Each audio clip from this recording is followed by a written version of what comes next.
এটি কবিতা, নাম আভিজাত্য। আভিজাত্য এক নিচা। আভিজাত্য কিনিবলৈ এটি সোণৰ গৰ্ভৰ দৰকাৰ হেন। মৰমৰ তেজ দিলেও আভিজাতৰ দলিচাত খোজ মিলোৱাটো কঠিন।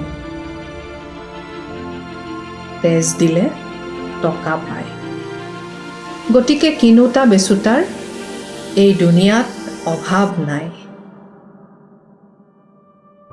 পিছে আভিজাত্যৰ ৰঙে কিনোতাৰ মন আত্মাক আপোন ভুল কৰি তোলে আৰু হৈ পৰে একো একোজোপা ৰঘুমলা। হাঁহিত হাঁহি মিলাবলৈ তাইও হাঁহিছে, পিছে তাইৰ হাঁহিও হেনো ৰাতিৰ জংগলৰ হায়েনাৰ নিচিনা ঈষৎ, কুণ্ঠচ, হিংস্ৰ। আচলতে বেৰৰ ফুটাৰে পপীয়া তৰা দেখোঁতাবোৰৰ আভিজাত্যৰ অট্টালিকাৰ আকাশৰ পৰা ধ্ৰুৱতৰা চাব খোজাটো এটা জঘন্য অপৰাধ। এতিয়া মন্ত্ৰমুগ্ধ মনৰ আত্মানুসন্ধানৰ আঁৰত স্বাভিমানৰ সংহাৰ। চৌদিশে নিমা উমা।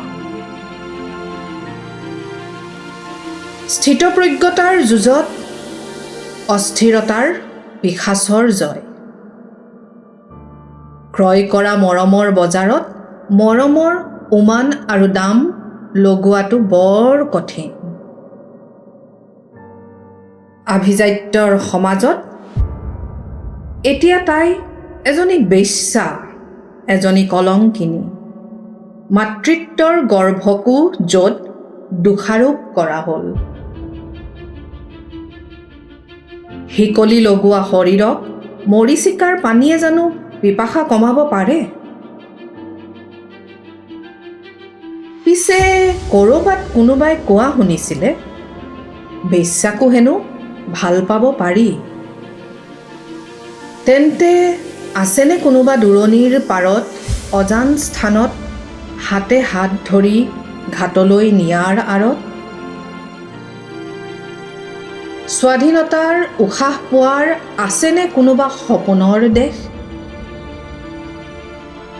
য'ত নাথাকিব কোনো অভিজাত আৰু নাথাকিব কোনো আভিজাতৰ আভিজাত্য?